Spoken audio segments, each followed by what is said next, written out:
I know that Sovereign Citizens is the bulk of what I do, but I also want to impart some valuable knowledge that I've learned. And so I'm calling this series 5 Minutes of Wisdom. Your life won't change miraculously just by simply listening to what I have to say. You'll have to adopt it. But what I'm telling you will work if you just incorporate it into your daily life. These are the people to avoid. The first one are the people who always seem to have all kinds of problems to dump on you. Everything is high drama, high pressure, and they can't seem capable of even knowing the basic things about what's going on. Everything is beyond their control. Their life is a complete in disarray. They're looking to you to bail them out of trouble, and so they essentially never take responsibility for themselves. You'll also find them to be the most ungrateful people because once you solve their problem, if you fail to solve the next one or cut them off, it's as if you've never helped them in their life and you somehow committed some mortal sin against them. Avoid these people. The next one are the gossipers. Never trust a gossiper. Gossipers are people with small minds. They're not intellectually curious, and they get a sense of power because they feel that they become more likable and more popular by spreading poisonous information from person to person to person. Slander and libel are among the most destructive ways you can harm a person because it's easier to believe a lie than it is to believe the truth. And lies seem to spread faster than the truth does. If you're talking to a person who's telling you all kinds of gossip about person X, person Y, and person Z, you will be also on their list as well. The next person to avoid are those who say how honest they are. But you don't have to wholesale evade them.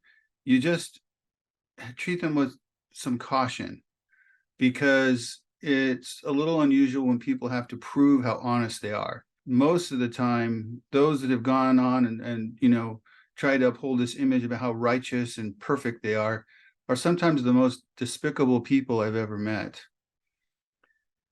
You want to avoid also lazy people. Lazy people have a habit like parasites of latching onto a host. The lazy person is always looking for a way out, always gives you an excuse, never really seems eager to work. That's a character problem. And remember, you can't really fix character problems. Also, avoid people with negative energy. I'm especially in tune to that. There are very positive people, and who doesn't like being around a positive person? It's kind of spoken in a negative way. We all like positive people. And the reason is because positive energy attracts positive energy. Negative energy sucks away positive energy.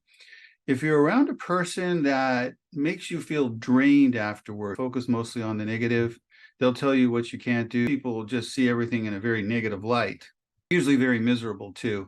When you're looking to do a new venture, when you're looking to undertake a new project, you're looking at doing something different, the people who lack creativity are the first ones to shit all over you. Great creativity comes from being curious, exploring, not allowing your mind to be trapped by certain boundaries.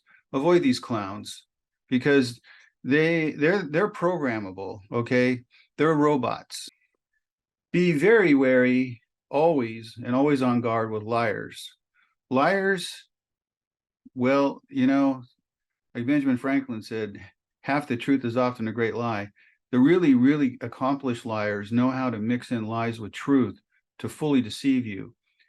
The best example of a liar are the covert narcissists. They have, I think, 9 factors, and if you have 5 of them, you are predisposed to having narcissism in you. Well, the overt narcissist, they're easy to protect against. The covert narcissist is that guy in the corner that doesn't really say very much, but he's watching you. They evaluate you. They study your moves. They know you better than you do. They want to know the slightest things about you. And one big clue that you're dealing with a covert narcissist is how much they get into your personal information. They want to know where you were, how long you take to do this, your style. They're compiling information on you to use against you later. They're the most evil people you'll ever run into. You'll see the slight smirk if you're looking for it. You'll see the blank stares, the cold black eyes where there's nothing there. Politicians, goes without saying. People that you work for that work with who use double speak and speak in cliches and jargons. Think of it kind of like,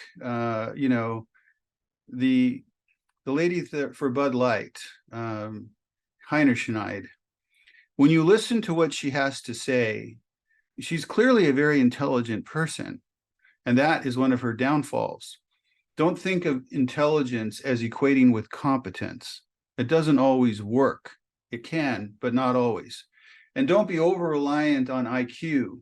IQ is a measure of someone's ability to do something, but I've noticed that some of the people that well, my father, for example, who had almost no formal education, was a certified genius.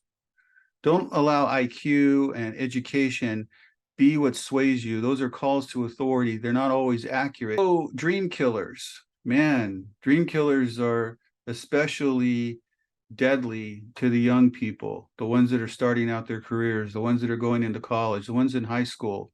I'll give you an example of myself of what a dream killer can do. By the time I got to 12th grade, I was a very accomplished musician. I had won national awards. I played three musical instruments. Dream killers are the ones that give you an amount of logic that sounds reasonable and then steers you off into a different path. And the day I started at UCLA, after almost 9 years of almost daily practice with three musical instruments, I quit. I never picked it up again. I had given up on being a musician. Why? Because musicians die broke. That's what everyone told me. You can't be a musician, you'll die broke. All music was a big part of my life. Well, listening to that was the big mistake. I wish I would have stayed in music. I love music. I listened to those assholes, people that I have no relationship with today, and did it fundamentally screw up my life? Remember, wherever you go, there you are. You cannot lie to yourself. When you find people who have a lot of wisdom, the reason they have a lot of wisdom is they've experienced a lot of failure in their life. In school, we're taught that failure is a bad thing. You get the F, you get stigmatized. In the real world, failure is something to be valued. As long as you don't repeat the same type of failure, you continue to learn. Learning is what moves you forward.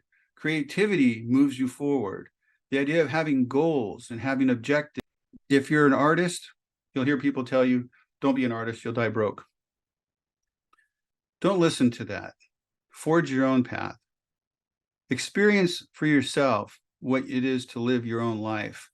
I'm just fortunate that I got into law at a later point, at age 41. I always wanted to be a lawyer, and I could have done that at UCLA and saved myself a lot of years of hassle and heartache. And when I was now ready to go to law school at 41, all the dream killers came out in force. You're too old to go to law school.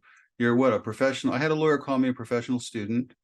Those marks really stung. He says, you've got a wife and kids at home. Why are you acting so selfish? You have to protect them. You have to provide for them. You're not working for 3 years. What is an extended vacation for you? And you got to pay back the student loans.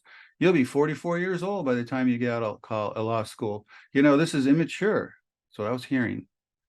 Well, that asshole has nothing to do with my life anymore. And I sought him out, and I ran into him about 5 years ago.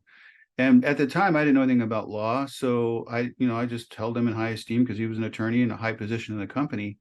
This guy was nothing to me now, absolutely nothing. In fact, I didn't even think he was that good of a lawyer, just so at best. And his ideas of poisoning my dreams, well, this time nobody was going to tell me otherwise. I was going to do it. And when I saw this guy and I could see him with eyes wide open, there was the dream killer trying to send me off ramp that I didn't need to get on. Through these people, live your dreams.